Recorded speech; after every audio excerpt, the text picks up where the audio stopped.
Boa noite, boa noite. Vamos chegando.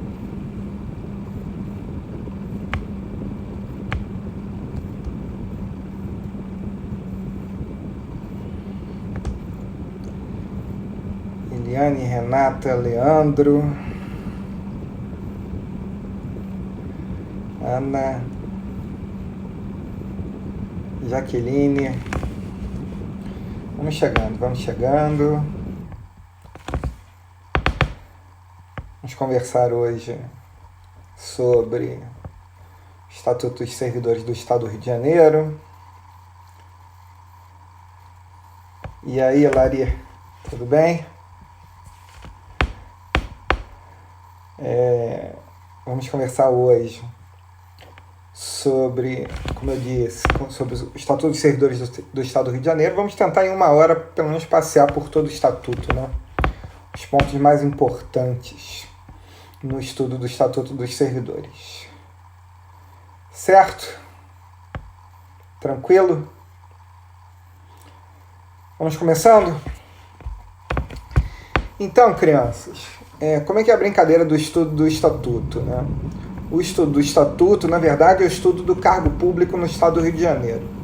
E vamos começar a nossa conversa, vocês vão interagindo comigo, respondendo aí, escrevendo conforme eu for perguntando, de repente vocês ganham algum prêmio, algum presente aí.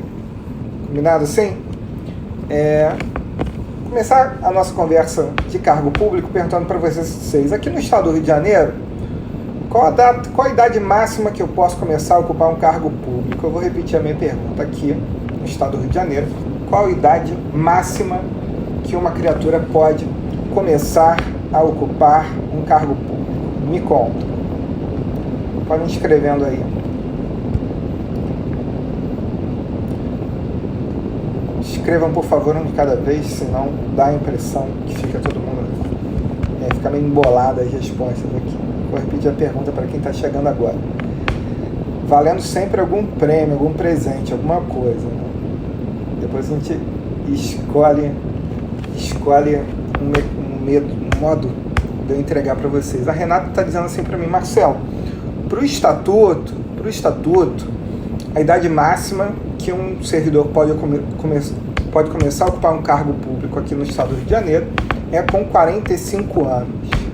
Será que é isso mesmo? Hein, Renata? Será que é 45 anos mesmo que está estabelecido lá? Será que essa regra que o Estatuto impõe de no mínimo 18 e no máximo 45 anos para que eu possa ocupar um cargo público efetivo no Estado do Rio de Janeiro, prevalece essa ideia? Sim ou não? E por quê? Estamos muito tímidos hoje, quase ninguém responde nada. Certo?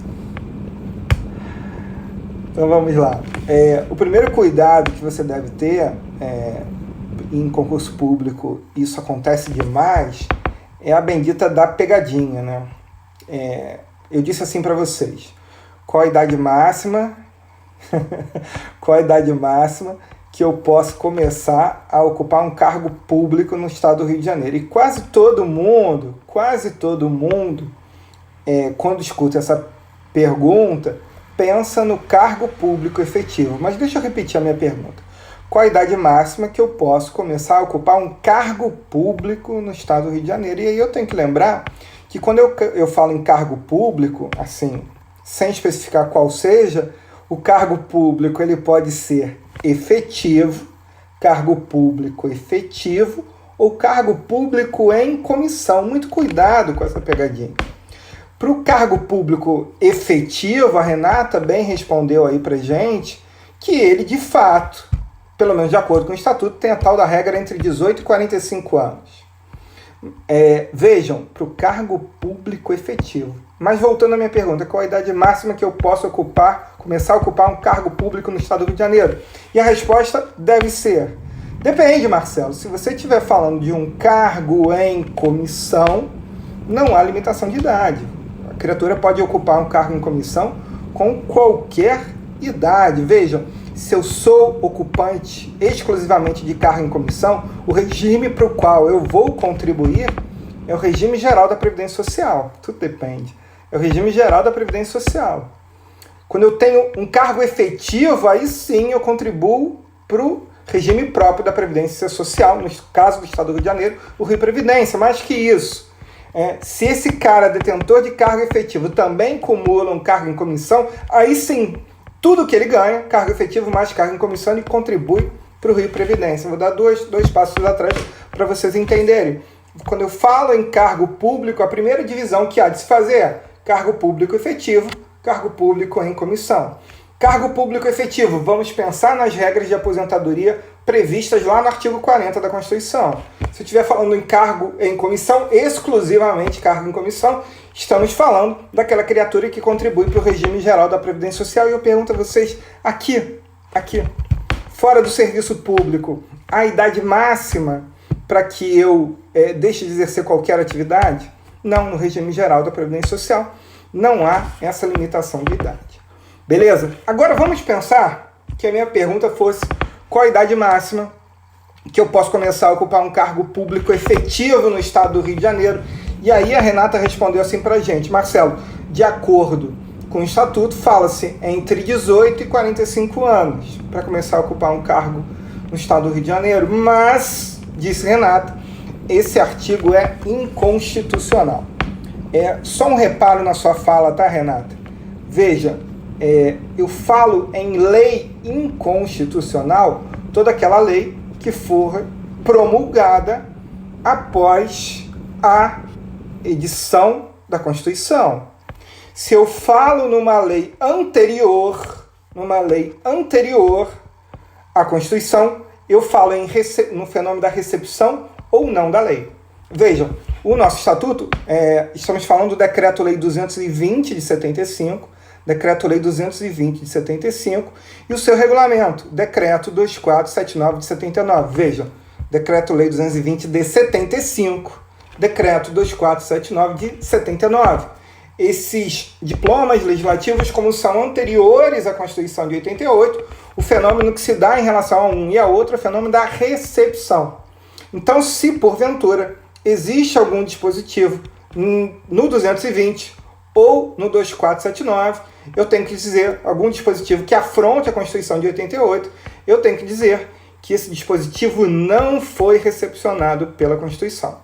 Maravilha? E aí, Renato, você está com toda a razão.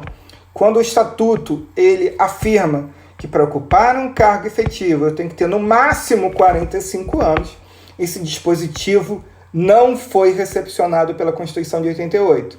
Marcelo, você está querendo me dizer que não pode haver limite de idade para a realização de qualquer concurso público?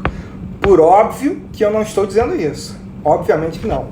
Eventualmente, casuisticamente, é possível que determinados concursos imponham idade máxima menor que 74 anos, 11 meses e 29 dias. Anota isso aí em algum canto, em algum papelzinho aí. Você vai entender o porquê que eu estou falando esse número mágico aí. É possível que, eventualmente, editais de concurso público limitem a idade do participante a 74 anos, 11 meses e 29 dias. Menos que isso é possível? Sim, desde que a natureza do cargo assim autorize. Pensem num concurso público para carreira policial, pensem num concurso público, sei lá, para soldado da Polícia Militar, concurso público para inspetor da Polícia Civil, concurso público para guarda municipal, concurso público para inspetor penitenciário. Percebam, essas atividades, em todas essas atividades que eu citei, o vigor físico ele é fundamental para o bom exercício daquelas funções.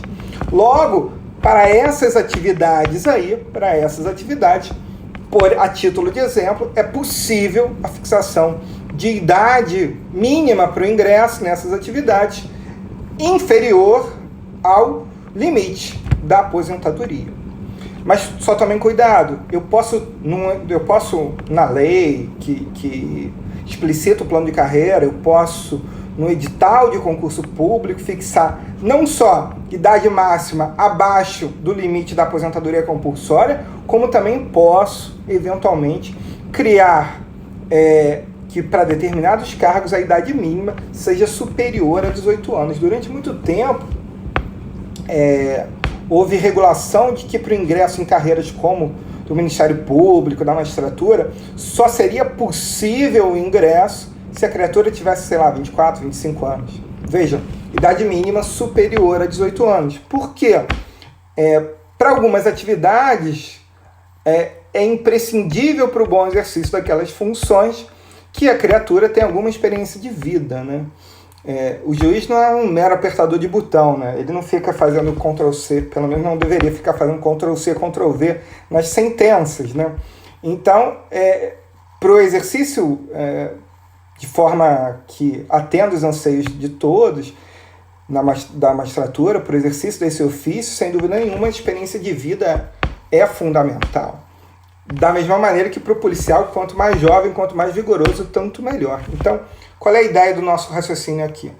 O dispositivo no nosso estatuto que fixa a idade entre 18 e 45 anos não foi recepcionado pela Constituição de 88, uma vez que não há como você criar uma regra geral que imponha essa limitação de idade, tanto mínima quanto máxima, mas eventualmente qualquer edital de concurso público, qualquer plano de carreira pode vir sim a limitar a idade desse participante, tanto a idade mínima quanto a idade máxima. Tranquilo? Maravilha? Professor Jean presente também, meu querido amigo professor Jean Aquino. Seja muito bem-vindo. Show? Tranquilo? Passamos por isso? Então vamos voltar à ideia do estatuto. Estudar o estatuto é estudar o cargo público no estado do Rio de Janeiro. E a gente já fez essa diferenciação, né? Que o cargo público ele se divide no cargo público efetivo e no cargo público em comissão. Para que eu ingresse no cargo público efetivo, é imprescindível que eu seja aprovado em concurso público esse, de provas ou de provas e títulos. Repito a ideia.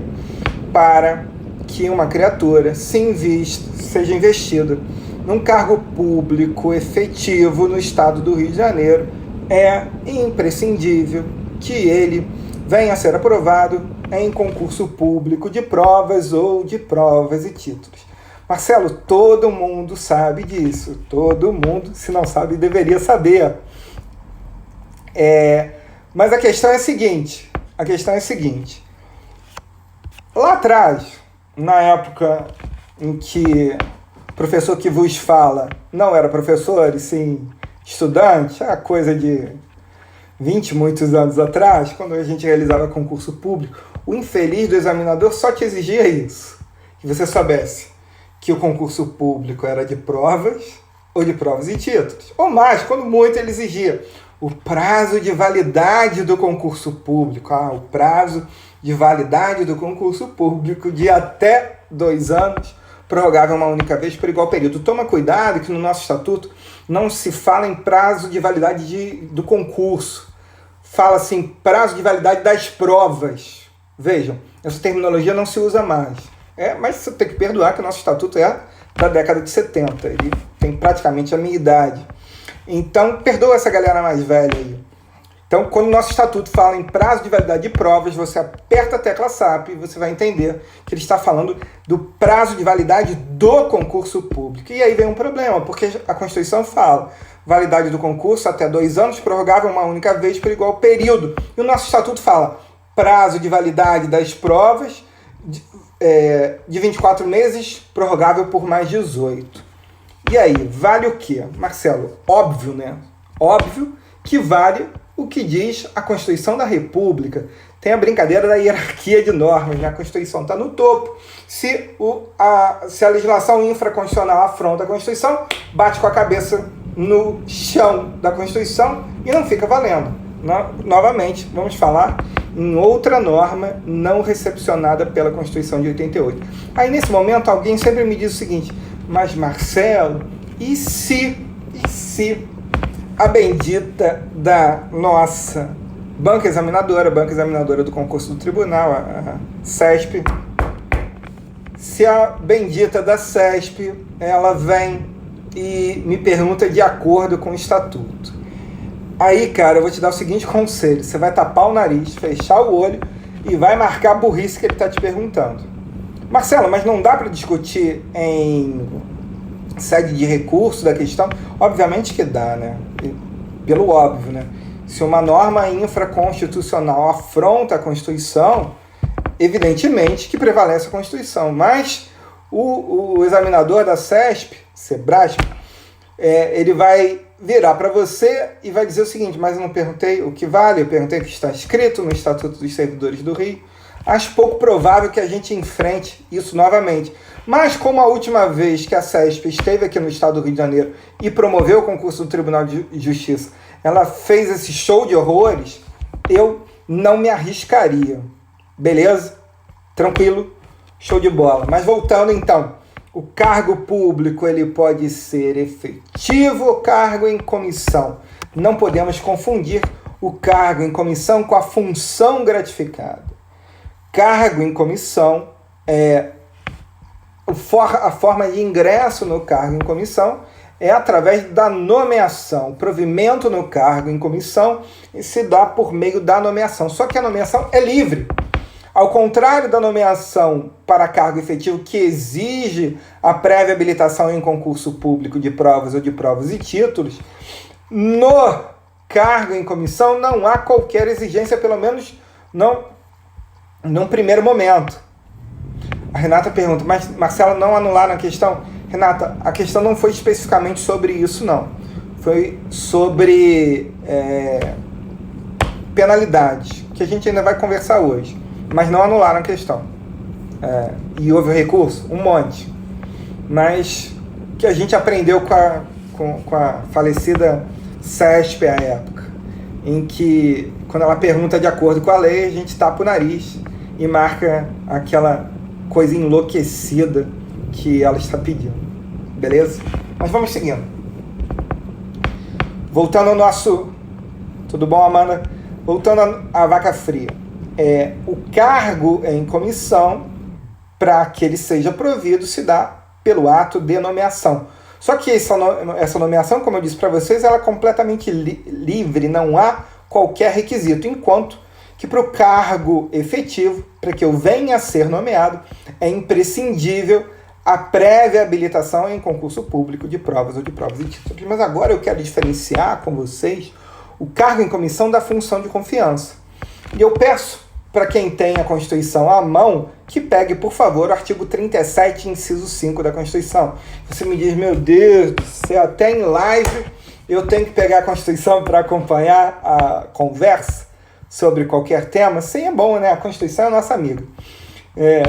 Não nossa inimiga. O artigo 37, inciso 5 da Constituição de 88, artigo 37, inciso 5, diz mais ou menos o seguinte: as funções de confiança que serão exercidas exclusivamente por servidores detentores de cargo efetivo, bem como os cargos em comissão, destinam-se apenas às funções de direção, chefia e assessoramento. Repito a ideia.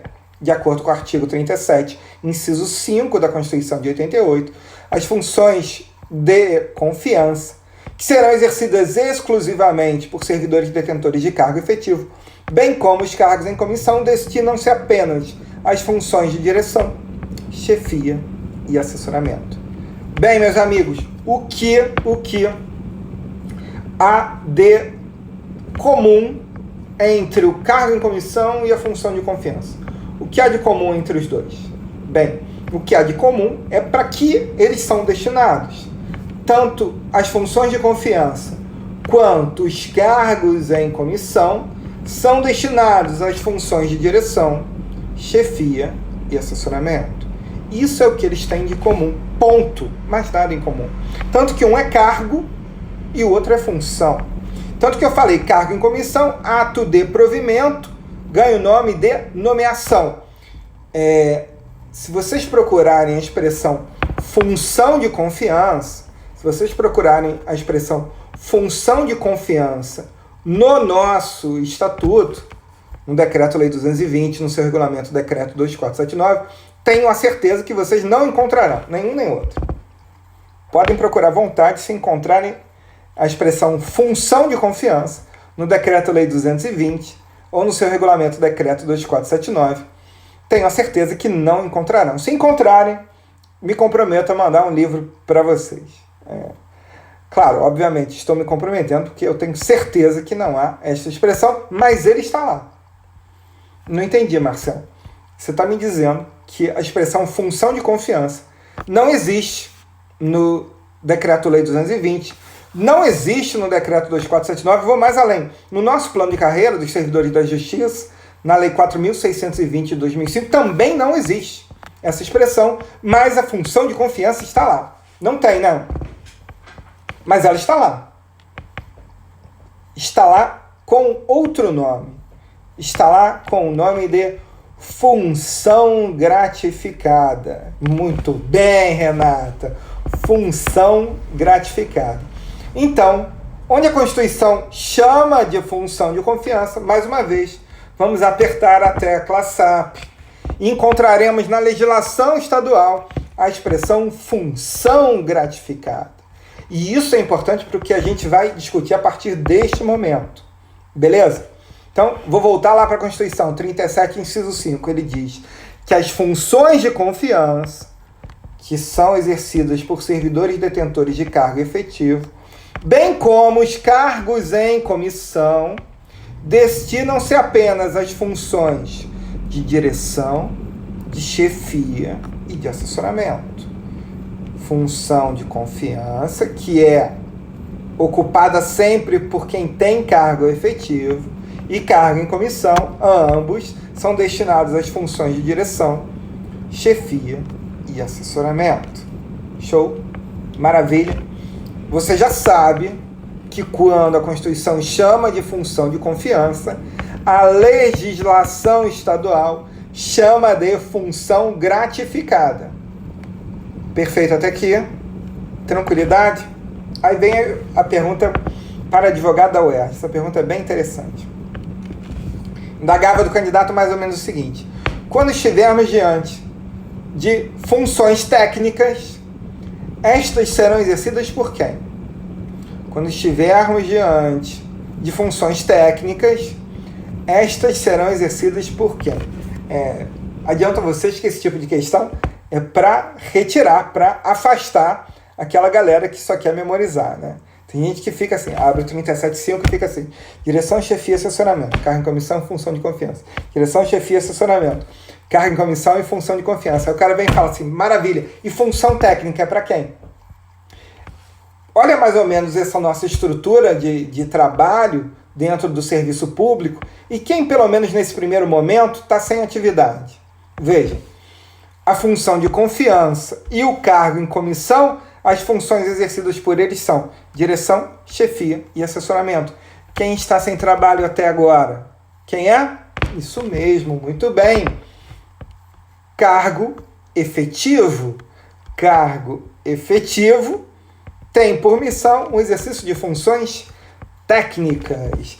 E se te parece algo estranho, esquisito, digo a vocês que é o que mais se discute hoje em dia em termos de ações judiciais, em termos pelo menos no âmbito do nosso Tribunal de Justiça. A gente percebe a existência de vários municípios que criam cargos em comissão com o único objetivo de que as funções ali exercidas sejam funções técnicas. E aí, o que ele faz? Coloca um monte de gente sem concurso público. É só lembrar, né? Cargo em comissão não precisa de concurso público. Uma galera grande sem concurso público para que venha exercer atividades que deveriam ser exercidas por servidores concursados. O que acontece? Galera ingressa com a ação judicial e pede a transformação daqueles cargos em comissão em cargos efetivos e que depois se realize concurso público. Isso acontece com algumas atividades como psicólogo, jornalista, né? Não é incomum a criação de cargos em comissão com a tentativa de burlar a regra do artigo 37, inciso 2. Maravilha? Mas vou voltar de novo para o 37, inciso 5. Cargo em comissão e função de confiança são destinados às funções de direção, chefia e assessoramento. Se você olhar só para a Constituição, você não vai conseguir diferenciar quando o cargo em comissão vai ser destinado à função de direção, chefia e assessoramento, ou quando a função de confiança será destinada a funções de direção, chefia e assessoramento. Percebam que no artigo 37, inciso 5, ele une os dois e diz para as 3 atividades, tanto cargo em comissão quanto função de confiança, destinam-se direção, chefia e assessoramento, tanto num quanto no outro. Entre a gente aqui, vou falar até mais baixinho, entre a gente aqui, se vocês acham que pode a legislação deixar na mão do nosso administrador para que ele escolha se funções de direção, funções de chefia, funções de assessoramento venham a ser exercidas por cargo em comissão, por função gratificada? Será que se eu deixar isso na mão do administrador vai ser, joia para o serviço público? Marcelo, é óbvio que não pode deixar. Porque ninguém tem muita dúvida que se deixar esse cheque em branco para o nosso administrador, o que ele há de fazer? Bem, de um lado, cargo em comissão, eu posso colocar quem eu quiser, a farra do boi. Do outro lado, na função de confiança, eu só posso colocar criatura que já tenha cargo efetivo. Se ele já tem cargo efetivo, ele fez concurso público. Será que para o mau administrador o que é melhor? Ter um monte de cargo em comissão ou ter um monte de função de confiança? Marcelo, para o mau administrador, o ideal, o melhor dos mundos é que só tivesse cargo em comissão. Ele colocava o bando dele, quer dizer, ele colocava a turma dele e depois, se ele viesse a perder a eleição, outra criatura viria e colocaria o novo bando, quer dizer, colocaria o novo grupo de servidores. Então, óbvio que a legislação não pode deixar esse cheque em branco para o administrador e não o faz. O Decreto-Lei 220 e o seu regulamento do Decreto 2479 estabelece que aqui no Estado do Rio de Janeiro, e por favor eu peço a vocês toda a atenção do mundo, eu sei que somos já experientes no estudo para concurso, mas eu gosto sempre de relembrar que você... Fala, Álvaro, como é que tá? Eu gosto sempre de relembrar que nós estamos aqui buscando a aprovação no concurso para o Tribunal de Justiça do Estado do Rio de Janeiro. Que coisa óbvia você quer dizer, Marcelo? Que eu tenho que saber o Estatuto dos Servidores do Estado do Rio de Janeiro. Ah, Marcelo, mas eu sei a 8.112,90. Poxa, de verdade? Que azar. Antes você não soubesse nada da 8.112,90. Porque o regime jurídico dos servidores da União, eles só podem acabar nos prejudicando no estudo. Por quê? Principalmente com uma banca como a nossa, que é uma banca experiente. Vários institutos, por óbvio, têm o mesmo nome na legislação estadual e na federal. Só que a previsão de um e do outro, apesar de muito similares, tem algumas diferenças. E o bom examinador, ele vai aí, né? Porque sabe que o estudo da 8.112 sempre é mais difundido. A gente viveu 2 anos aí de só concursos federais. Não fosse isso suficiente na faculdade, o professor normalmente ele caminha a aula de servidor público pensando que a 8.112 é a única lei que trata de regime de cargo público e acaba que você cresce e internaliza os conceitos da 8.112. E a partir de agora as coisas começam a ficar confusas, né?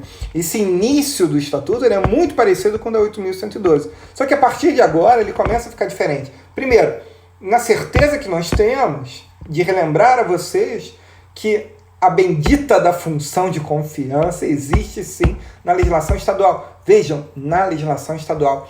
E aí não é só um problema de nomenclatura, porque o estatuto é anterior à Constituição de 88. O nosso plano de carreira, Lei 4.620 de 2005, bem depois de 88, ela trata do tema e chama de função gratificada também. Beleza? Então volta lá.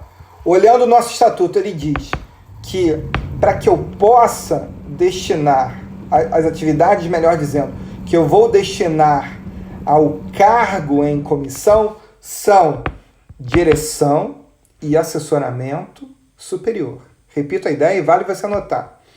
Cargo em comissão no Estado do Rio de Janeiro é destinado para direção e assessoramento superior. E se essa sigla você conhece? DAS.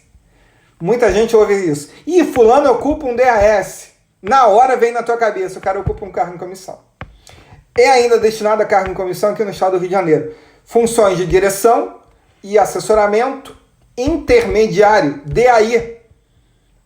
As letrinhas a gente conhece, às vezes da prática, e não consegue associar a que se referem essas letrinhas.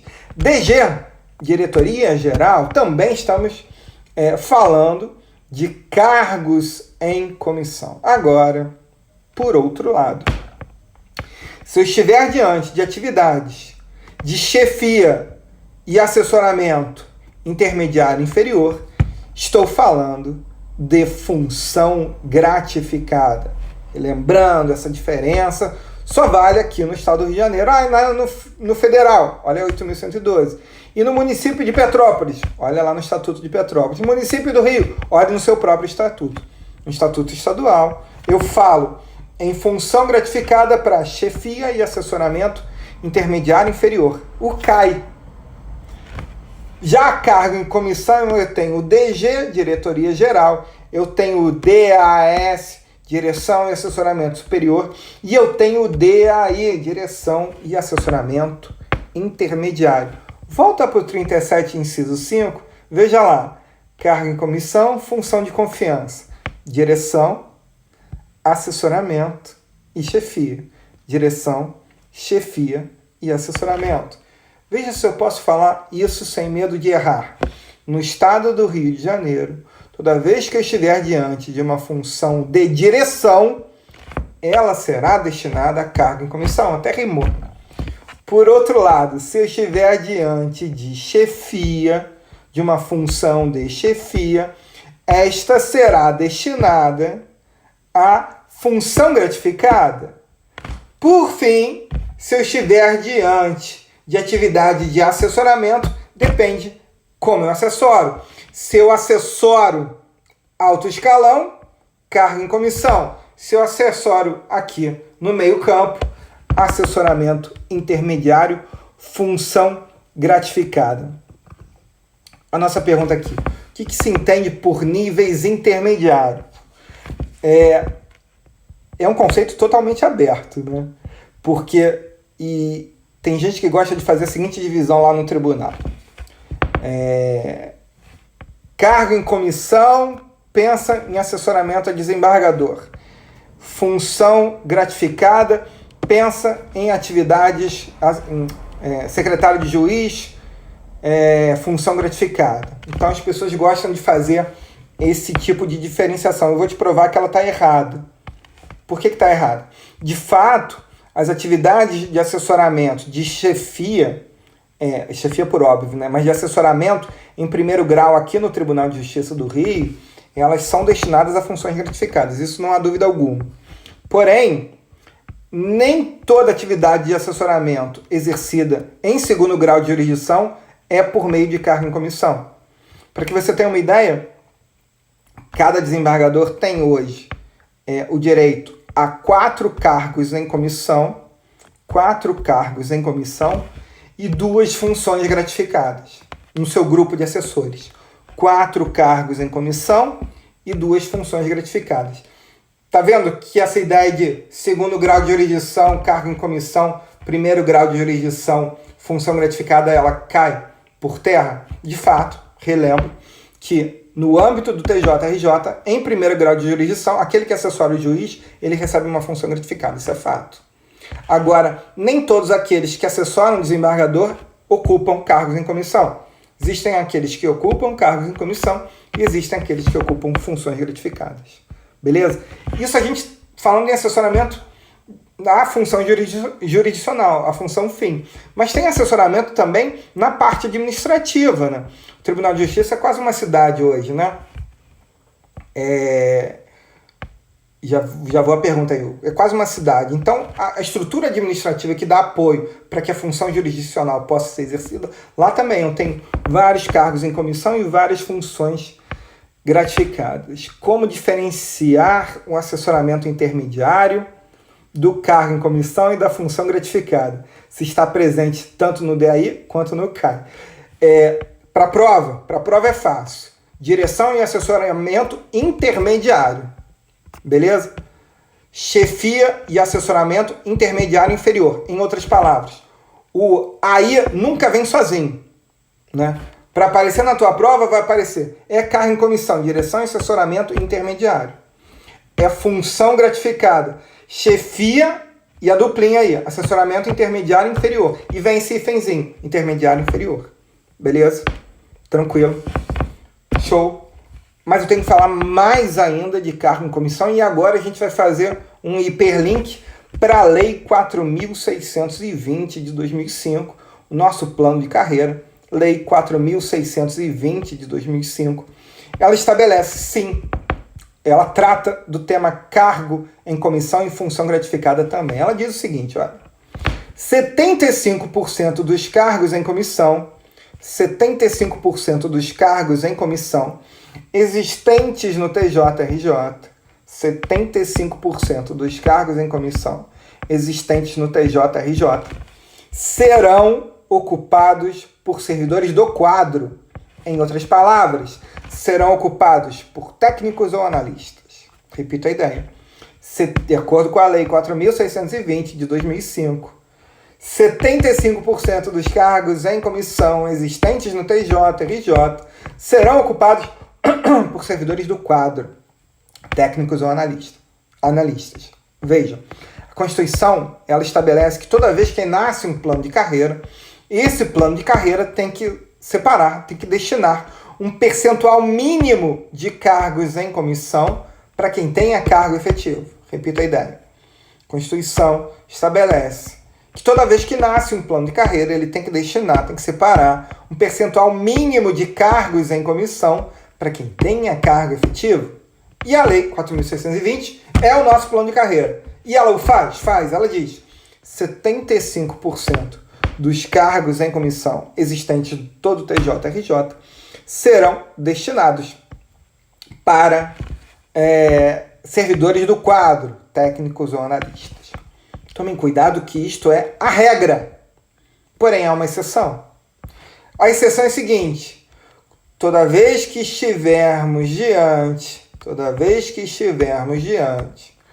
de cargos em comissão de assessoramento direto a desembargador, eles estarão de fora de tal percentual. Repito a ideia. Regra, 75% dos cargos em comissão destinados a analistas ou técnicos. Exceção, cargos de assessoramento direto a desembargador. Estes cargos de assessoramento direto a desembargador estão fora de tal percentual. Aí vem a seguinte, isso é fácil, entender é fácil, né? Difícil é quando vem a questão da prova. E a questão da prova vem assim, nesses termos. De acordo com a Lei 4.620 de 2005, 75% dos cargos em comissão existentes no TJRJ serão ocupados por servidores do quadro. Ponto.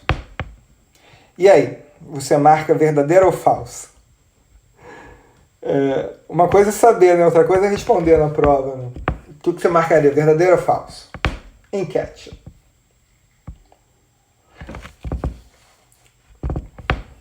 Vou adiantar vocês e vou dizer o que eu marcaria. Eu marcaria como verdadeiro. Mas, Marcelo, você acabou de nos narrar que há uma exceção. Sim, acabei de narrar que há uma exceção. E a afirmativa que eu disse para vocês, ela fez menção à exceção ou ela simplesmente é uma cópia fiel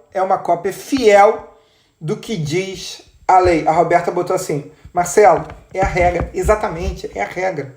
Mais que isso, nesse meu exemplo, repito sem Renato, nesse meu exemplo, o examinador repetiu palavra a palavra do que diz a 4.620. É a letra pura da lei.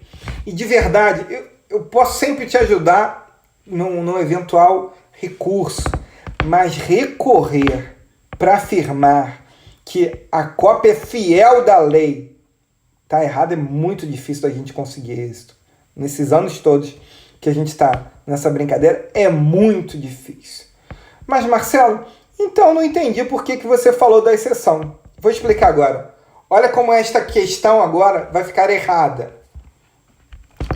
De acordo com a Lei 4.620 de 2005, 75% dos cargos em comissão existentes no TJRJ serão destinados a servidores do quadro, vírgula, sem qualquer exceção.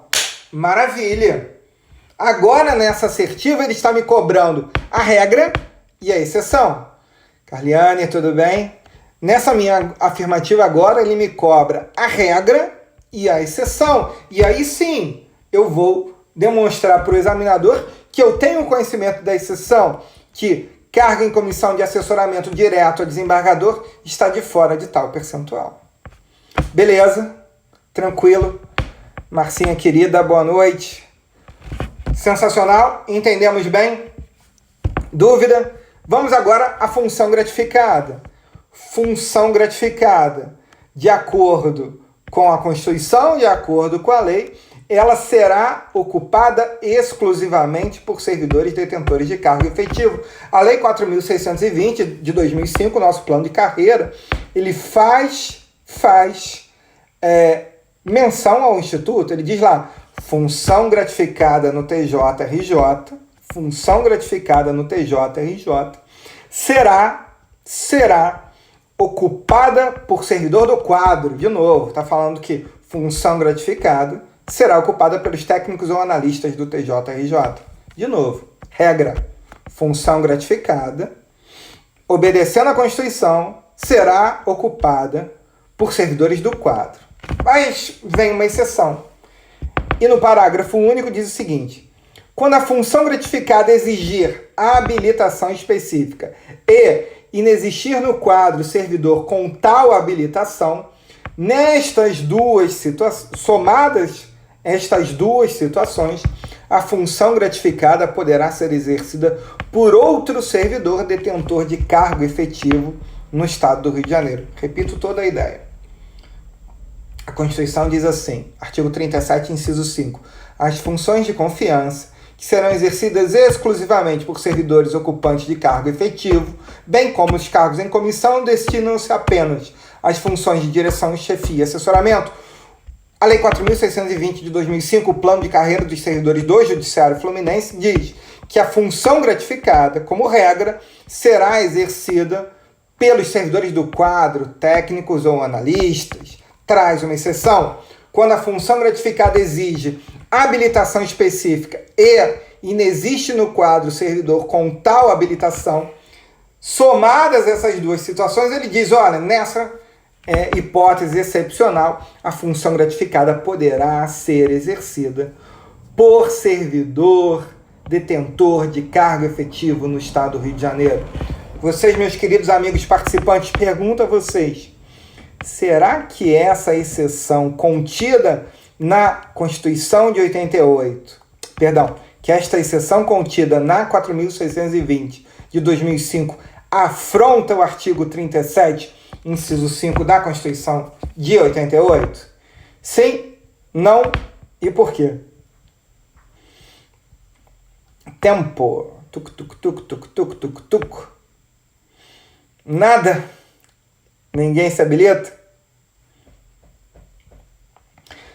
Digo a vocês então, a exceção também não afronta a Constituição, mas Marcelo, ele diz na regra que tem que ser do quadro e na exceção ele estende a qualquer servidor do Estado do Rio de Janeiro. Não está afrontando? Não. E a resposta está bem aqui, olha. Não afronta a Constituição, fala em servidor detentor de cargo efetivo e percebam, mesmo na exceção, vejam se a lei estadual não exige que a criatura tenha cargo efetivo, tanto na regra quanto na exceção.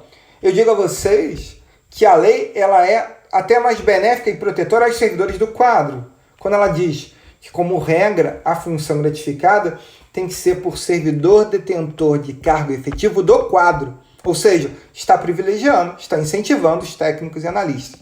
Mas concordam comigo que algumas funções exigem um conhecimento específico que, infelizmente, nem todos os técnicos que nenhum técnico e que nenhum analista eventualmente possa ter? Vou dar um exemplo lá do nosso Tribunal de Justiça, em que vai ajudá-los a nunca mais esquecer sobre o tema. Pode ser de outro órgão, perfeito, Renato. Mas eu vou dar um exemplo dessa necessidade de habilitação específica. Nós temos lá, como eu disse para vocês, o tribunal é uma mini-cidade, né? Nós temos lá no Tribunal de Justiça um setor denominado Brigada contra Incêndio. Brigada contra Incêndio. Concordam comigo que a criatura, para exercer a chefia nessa unidade administrativa de trabalho, que ela deve ter um conhecimento específico de combate ao fogo?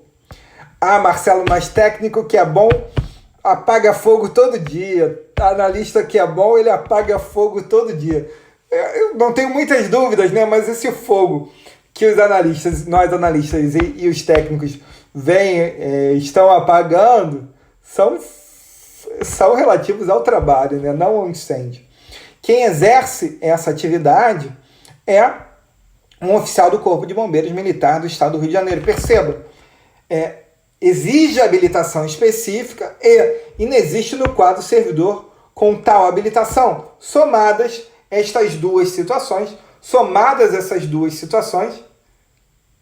não dá para esquecer, né? Somadas essas duas situações, facultado, mais do que facultado, é exigível que o Tribunal de Justiça vá buscar um outro servidor detentor de tais habilidades no âmbito do Estado do Rio de Janeiro. E, de novo, sem afronta alguma à Constituição. Sem afronta por quê? Porque a Constituição exige tão somente que a criatura tenha cargo efetivo. Show de bola, maravilha. Essa é para acertar pelo menos uma questãozinha da prova certa, né? Que vai orbitar sobre essa questão de cargo em comissão e função gratificada. Maravilha? Eu vou dar um salto. Pelo adiantado da hora, eu vou dar um salto para um tema que nessas lives a gente acaba que não tem muita oportunidade de conversar, que é sobre penalidades, né? A gente acaba desenvolvendo formas de provimento, vacância, licenças, e como a penalidade está sempre no final do estudo, a gente acaba que não tem chance de conversar. Vou destinar esse finalzinho de papo aqui para responsabilidade do servidor. E aqui eu estou falando de novo em outra questão da prova, né? Outro tema, que é a batata. CESP ama de paixão punir servidor. Eu nunca vi. Então, vamos ajudá-la a punir. Ou melhor, a não nos punir. Responsabilidade do servidor. Reza o estatuto que, pelo exercício irregular das suas atribuições, o servidor responde civil, penal e administrativamente, sendo que essas instâncias são independentes entre si. Repito a ideia. Pelo exercício irregular das suas atribuições, o servidor responde civil, penal e administrativamente, sendo que essas instâncias são, pelo menos num primeiro momento, independentes entre si. O que eu quero dizer com isso? Que a condenação ou absolvição em uma das esferas, como regra, não vincula as demais. O cara pode ser absolvido nas três, condenado nas três, condenado em duas, absolvido em uma, enfim. Não há, num primeiro momento, a vinculação entre as esferas. Porém, a bendita da esfera penal, que vocês tanto amam de paixão, nunca vi gostar tanto assim de crime, mas a esfera penal que vocês amam de paixão, ela pode vincular a esfera administrativa, que é a que nos interessa, tanto para o bem quanto para o mal, né? Eu brinco com vocês e digo sempre o seguinte, sentença penal do bem. Qual é a sentença penal do bem? A sentença penal absolutória. A sentença penal absolutória pode vincular a esfera administrativa? Pode. E a sentença penal do mal pode vincular a esfera administrativa? Pode vincular também a esfera administrativa. Vamos começar pela sentença penal do mal. Sentença penal do mal, sentença penal condenatória. Reza o artigo 92, inciso 1, letra B de bola do Código Penal. E você diz que eu fiquei maluco nesse momento, né? Porque a gente está conversando de Estatuto dos Servidores Estaduais. Eu estou falando do Código Penal, mas você vai entender por quê. Artigo 92, inciso 1, letra B de bola do Código Penal. Diz lá, 92, repito, inciso 1, letra B de bola do C penal. Diz lá que Toda vez que o servidor for condenado a pena privativa de liberdade superior a 4 anos, ele, de forma acessória, perderá a função pública. Repito a ideia. Toda vez que um servidor for condenado a pena privativa de liberdade superior a 4 anos, independentemente do crime, ele, de forma acessória, perderá a função pública. Percebam, a sentença penal do mal, a sentença penal que vincula a esfera administrativa. O 92, inciso 1 do Código Penal, ele é bem interessante, porque ele fala, tanto na linha A quanto na B, em sentenças penais que determinam a perda da função pública do servidor. A da linha A, eu nem comento muito em sala de aula, porque eu acho que não causa nenhuma dificuldade a ninguém. Porque na linha A diz o seguinte, toda vez que o cara for condenado em crime contra a administração pública, independentemente da pena, ele perde a função pública. Repito sim. Artigo 92, inciso 1. Vou conversar do B de bola, do Código Penal, não da linha A. Por quê?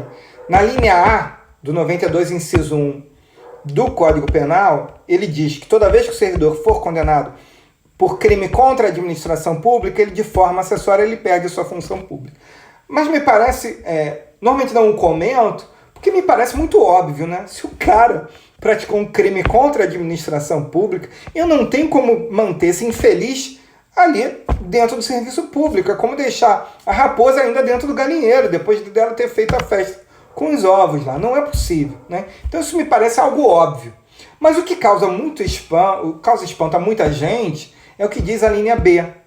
Toda vez que um servidor for condenado a pena privativa de liberdade superior a 4 anos, independentemente do crime que ele tenha perpetrado, ele, de forma acessória, ele perde a função pública.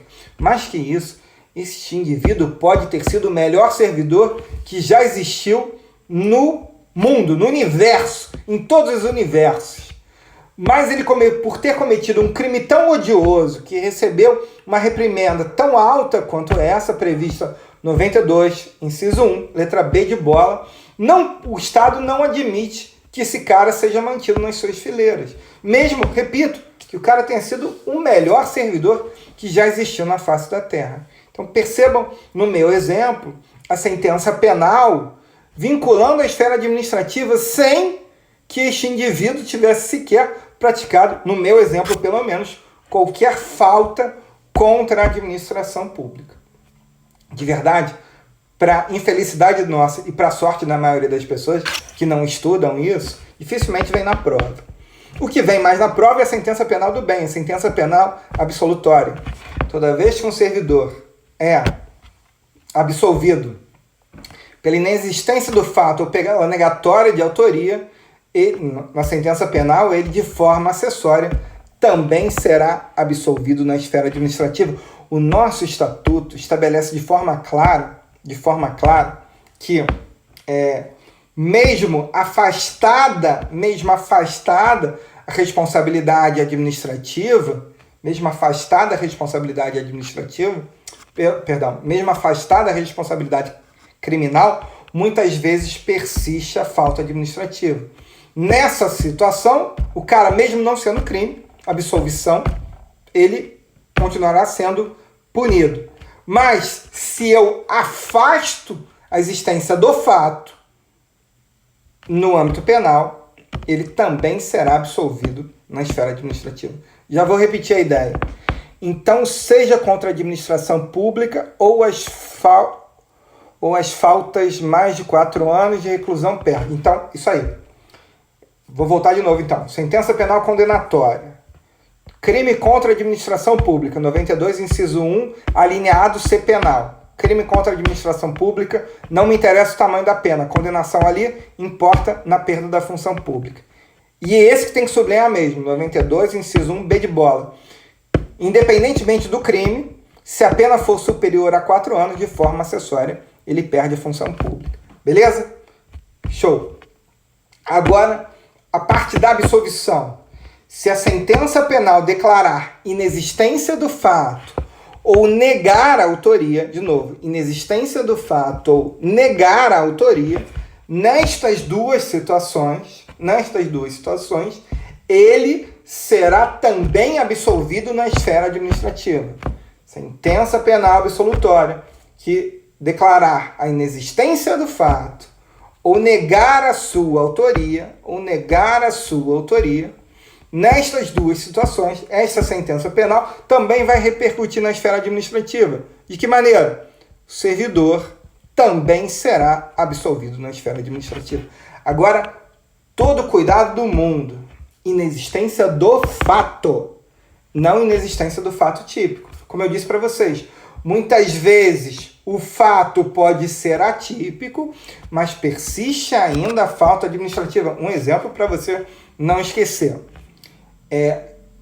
Quando que se configura o abandono de cargo aqui no estado do Rio de Janeiro?